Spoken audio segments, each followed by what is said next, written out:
Grégoire Favet. Jean-François Bay est avec nous pour commencer cette émission. Comme chaque lundi après-midi, le directeur général de Morningstar. Jean-François, bonjour. Oui, bonjour Grégoire. Bon, allez, environnement de marché quand même très dégradé, évidemment. On va pas revenir sur le début d'année, on l'a beaucoup commenté dans cette émission. Maintenant, la question, c'est de savoir est-ce qu'on est à l'aube d'une nouvelle crise financière qui pourrait devenir, évidemment, crise économique. Là, on se repose les questions qu'on s'était posées en 2008 au moment de la crise des subprimes, en 2010-2011 au moment de la crise des souverains en zone euro. Est-ce que tout ça, tout ce qui se passe sur les marchés va à un moment se transmettre à l'économie réelle? Oui, c'est ça. C'est un peu les crises que l'on a vues. Donc on a identifié trois crises majeures, trois crises techniques qui peuvent assez facilement, malheureusement, se transmettre à l'économie réelle. Je redonne un petit peu le contexte macroéconomique parce que c'est important pour nos auditeurs et téléspectateurs. On avait sur 2016, heureusement, 3 cycles un petit peu différents. Ça, les marchés aiment plutôt bien en se disant, mais au moins pour la diversification, ça va être intéressant. Des pays émergents qui sont plutôt en ralentissement fort parce que dans le passé, ils surfaient sur le prix des matières premières, sur des conditions de taux exceptionnelles et donc ils se sont laissés porter un peu par la bulle qui éclate en 2016, mais on s'y attendait un petit peu. Des États-Unis qui rentraient dans une phase de ralentissement, hausse des taux, hausse du dollar, donc c'est forcément hausse des salaires, donc c'est forcément des conditions un petit peu moins intéressantes pour les marchés américains. Marché américain qui était très cher, donc on l'avait évoqué ensemble. Attention, on a un marché américain qui est un peu en bout de souffle et qui va donc rentrer un peu dans ce nouveau cycle. Peut-être pas encore récession, bien évidemment, c'est pas du tout ce qu'on avait en tête. Le consensus n'était pas du tout à l'heure de la récession. Et puis sur l'Europe, on avait heureusement une zone européenne qui était un peu en décalage, quantitative easing relativement récent mis en place par Mario Draghi en janvier 2015. Beaucoup d'effets techniques positifs, on parlait de la baisse de l'euro, de la baisse du pétrole, la baisse des taux, etc. Tout l'alignement des planètes et ce type de scénario avec Mario Draghi qui était dans un mode de politique très accommodant. Donc c'est un peu ce triple cycle qui était plutôt intéressant. On avait des inquiétudes, bien évidemment, on l'avait signalé, mais voilà que malheureusement... C'était le consensus de début d'année, plutôt bien identifié par tout le monde. Qu'est-ce qui a changé depuis là, qui met les marchés dans cet état? Nous, on était plutôt dans un scénario prudent, on l'avait évoqué ensemble, et puis on a eu 3 mini-cracks qui sont conjugués au même moment. Les 3 cracks qu'on est en train de vivre aujourd'hui. Le crack pétrolier, malheureusement. 75% de baisse en 3 ans, 50% de baisse en 6 mois, 20% de baisse depuis le début de l'année. C'est lié à un game changer qui est apparu au mois d'août 2015. La Chine vient expliquer que le ralentissement sera malheureusement beaucoup plus fort que prévu. Et comme la Chine pèse beaucoup sur les matières premières, on a un peu ce crack qui s'accélère. Et il est aujourd'hui auto-entretenu. C'est-à-dire que les pays du Moyen-Orient qui à $120 étaient plutôt acheteurs sur les marchés actions, plutôt neutres à $60, reviennent vendeurs à $30. C'est-à-dire qu'aujourd'hui, ils ont besoin de liquidité et de cash. Si vous appelez mes collègues de Morningstar Dubaï, ils vont vous expliquer que les fonds souverains à Dubaï sont vendeurs actuellement nets sur les marchés internationaux. Parce qu'ils ont besoin de trouver des liquidités. C'est des pays qui, parfois, le pétrole représente 60% en fait du PIB du pays en question. Donc on voit que c'est un phénomène auto-entretenu. Les entreprises du secteur aussi commencent à couper dans leurs investissements leurs profits. Et donc on a un mini-crack qui s'auto-entretient et qui vient donc par ricochet entraîner en fait l'environnement macroéconomique. Le deuxième mini-crack, c'est les devises. La Chine nous explique en août 2015, là encore, qu'elle va devoir changer complètement et de passer par une dévaluation du yuan. Changement de jeu complet et donc qui vient perturber en fait l'ensemble des équilibres. Rajouter à cela en fin d'année une hausse du dollar et donc vous avez en sommeil une guerre d'échange qui vient impacter l'ensemble des pays émergents, là encore, l'ensemble des autres pays, mais aussi le yen et la zone euro.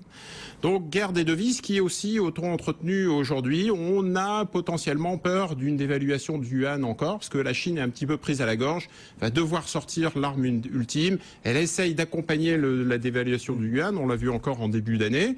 Et c'est un petit peu bricolé, c'est un petit peu mal fait. On voit que les marchés ont un petit peu peur de ces changements. C'est pas les meilleurs communicants, on va dire, en la matière. Hein. Voilà. Quand il s'agit de parler au marché, c'est pas le job qu'ils font le mieux au monde, les Chinois. C'est pas très bien fait, c'est source d'inquiétude et les marchés aiment pas l'inquiétude. Donc on a en tête une dévaluation. Certains, Goldman Sachs parlent de 5%, d'autres parlent de 20% de dévaluation. Clairement, ça aura un impact très fort sur l'économie, force déflationniste, bien évidemment supplémentaire. Et puis on a un troisième crack qui s'est matérialisé récemment, c'est le crack sur les taux et le crédit. Ouais. On a parlé d'un changement de politique sur la Fed. On a en plus les entreprises pétrolières cycliques qui ont connu un mini-crack avec le high yield. Ça représente environ 20% des émissions sur le crédit et le high yield aux États-Unis, mais aussi en Europe avec les cycliques. Un crack sur les pays émergents qui sont un peu pris à la gorge de ne pas pouvoir rembourser vu les dévaluations. Et donc sur les banques aujourd'hui qui prêtent à l'ensemble de ces producteurs.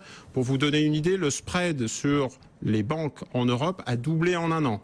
On était à 50 points de base, on est plutôt aujourd'hui à 100 points de base sur les banques et sur le crédit en Europe. Donc une mesure du stress de marché par rapport à ces actifs-là. Voilà, les écarts de taux par rapport aux taux sans risque. Enfin, il y a des taux sans risque qui existent encore, mais voilà. Voilà. Alors donc si vous accumulez une hausse du coût de financement et un crack sur le crédit, plus un crack sur les devises, plus un crack sur les matières premières, vous avez potentiellement donc trois mini-cracks qui se conjuguent entre eux. Je ne sais pas si vous avez vu le film Le jour d'après. Oui. Vous avez en météorologie trois dépressions. Trois dépressions, ça donne une grande récession.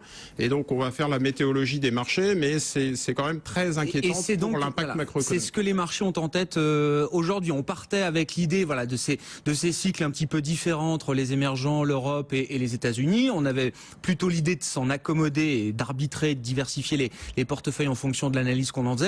Voilà, le fait qu'on ait cette amplification, on va dire, de ces mouvements-là, avec ces cracks que vous nous décrivez, les marchés sont en train de se mettre en tête qu'on est en train de replonger en récession, en déflation. Là. Tout est une question d'équilibre, en fait. Quand on était autour de $50 sur le pétrole, 50-60, on se dit c'est relativement neutre, et beaucoup de gérants de portefeuille disaient bon, c'est pas grave, le pétrole va remonter ou va se stabiliser, et on n'en parlera plus dans 6 mois. Aujourd'hui, on voit qu'on est rentré dans une nouvelle échelle. Pour vous donner une idée par rapport à 2008-2009, le FMI prévoyait une croissance de 2009, début 2008 de 4,4%, fin 2008 de 3,6%, et la croissance a été de moins 1%. Donc on voit qu'il peut y avoir ces effets. Sur les marchés financiers aujourd'hui, par rapport au début d'année, les statistiques Morningstar montrent que c'est moins 40 milliards de décollecte sur les fonds actions, moins 10 milliards sur les fonds high yield, des collectes aussi sur les fonds émergents, sur les fonds crédits et sur les fonds matières premières. Donc on retrouve un peu ces trois mini-crises, crédit, devises et actions et matières premières, et forte collecte sur les marchés monétaires.